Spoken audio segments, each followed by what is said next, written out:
In this video, we're going to explore the lives and works of 5 famous misanthropes, or at least people who had misanthropic tendencies, who made us laugh, cry, and think with their hatred or distrust of humanity. They offered valuable insights into the human condition, exposing its absurdities and contradictions with wit and wisdom. Although they are often misunderstood and maligned by their fellow human beings, who may see them as cynical, pessimistic, naysaying, or antisocial, many misanthropes have noble motives for their view, such as compassion for the suffering of others, a desire for justice and truth, or a high standard of excellence and beauty. They often challenge us to reflect on our own flaws and virtues, and to question our assumptions and beliefs about ourselves and others. So without further ado, here are 5 famous misanthropes who made us laugh, cry, and think. The first person on our list who showed misanthropic tendencies is George Carlin. I don't like people, they f*** everything up. George Carlin was an American comedian who was regarded as one of the most influential and controversial stand-up comics of all time. He used satire, sarcasm, and profanity to mock various aspects of human society, such as politics, religion, consumerism, and language. He was known for his 7 dirty words routine, which challenged the censorship laws of the time, his criticism of the American dream and the corporate system, his observations on the absurdity and hypocrisy of human behaviour, and his dark humour on topics such as death, war, and religion. Carlin was not afraid to offend anyone or anything with his jokes. He once said, "I think it's the duty of the comedian to find out where the line is drawn and cross it deliberately." Carlin was a self-proclaimed misanthrope who hated humanity for its stupidity, ignorance, violence, and greed. He once said, "When you are born, you get a ticket to the freak show. When you're born in America, you get a front row seat." He also said, "If you live on this planet, you're guilty. Period. F*** you. End of report. Next case." Carlin was not optimistic about the future of humanity. He believed that humans were doomed by their own nature and that the planet would be better off without us. He once said, "The planet is fine. The people are f***ed." Carlin died in 2008 at the age of 71. He left behind a legacy of comedy that challenged us to laugh at ourselves and at our society. The second misanthrope on our list is Charles Bukowski. Almost everybody is born a genius and buried an idiot. Charles Bukowski was an American writer who was famous for his gritty and realistic depiction of the lives of the poor, the alcoholic, and the marginalised. He wrote poems, novels, short stories, and essays that expressed his cynical, pessimistic, and antisocial views on humanity. He was influenced by writers such as Ernest Hemingway, Fyodor Dostoevsky, and Henry Miller. He was also inspired by his own experiences as a postal worker, a factory worker, a dishwasher, a gambler, a drunkard, and a womanizer. Bukowski was a misanthrope who hated humanity for its hypocrisy, corruption, and mediocrity. He once said, "Humanity, you never had it from the beginning." He also said, "The problem with this world is that the intelligent people are full of doubts, while the stupid ones are full of confidence." Bukowski was not interested in fame or success. He preferred to live a simple and honest life. He once said, "I don't hate people, I just feel better when they're not around." Bukowski died in 1994 at the age of 73. He left behind a legacy of literature that challenged us to question ourselves and our society. The third misanthrope on our list is Friedrich Nietzsche. A casual stroll through the lunatic asylum shows that faith does not prove anything. Friedrich Nietzsche was a German philosopher who was known for his radical critique of morality, religion, and culture. He proclaimed the death of God and the rise of the Übermensch, a superior type of human who creates his own values.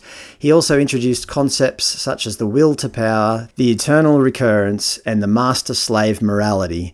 The individual has always had to struggle to keep from being overwhelmed by the tribe. If you try it, you'll be lonely often, and sometimes frightened, but no price is too high to pay for the privilege of owning yourself.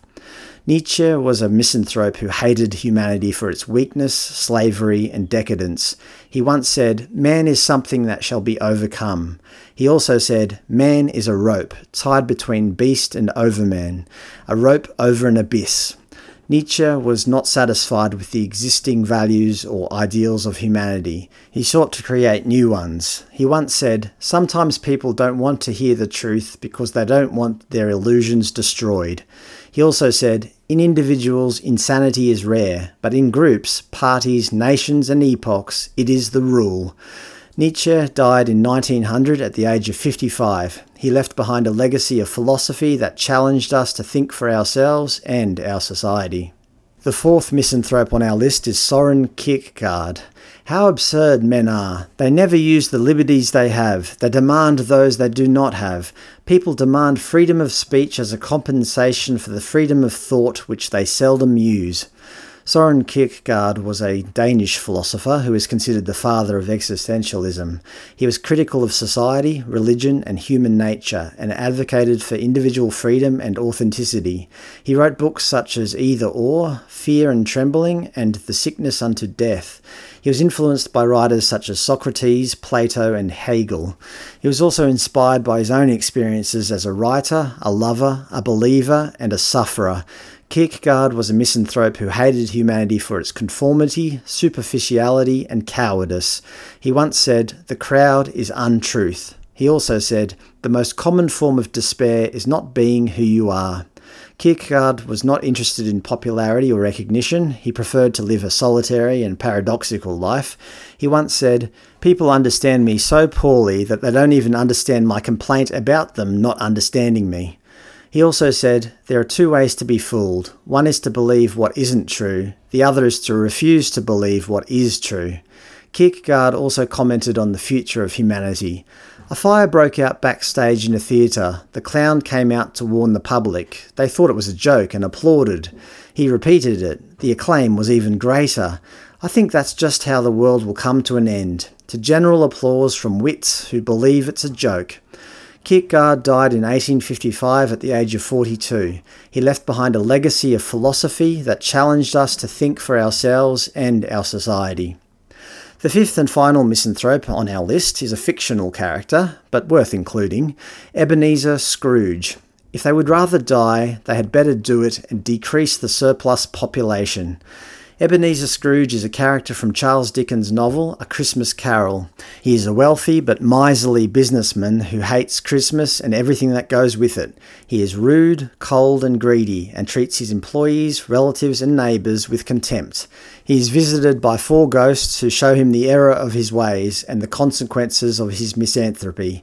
Of note, the 4th ghost is the ghost of Christmas yet to come, who shows him his lonely and miserable death and the fate of those he neglected or harmed. Scrooge is terrified by what he sees and begs for a chance to change his life. Scrooge was a misanthrope who hated humanity for its weakness, folly and wastefulness. He once said, "Every idiot who goes about with Merry Christmas on his lips should be boiled with his own pudding." Scrooge was not happy or fulfilled by his wealth or power. He was lonely and bitter. When speaking to the ghost of his former partner Jacob Marley, he said, "You may be an undigested bit of beef, a blot of mustard, a crumb of cheese, a fragment of an underdone potato. There's more of gravy than of grave about you, whatever you are." Scrooge is a fictional character who made us cry at ourselves and our society. So there you have it, 5 famous misanthropes who made us laugh, cry and think about the folly of humanity. But what do you think? Do you agree with their views? Do you admire them or despise them? Do you know any other famous misanthropes? Let us know in the comments below.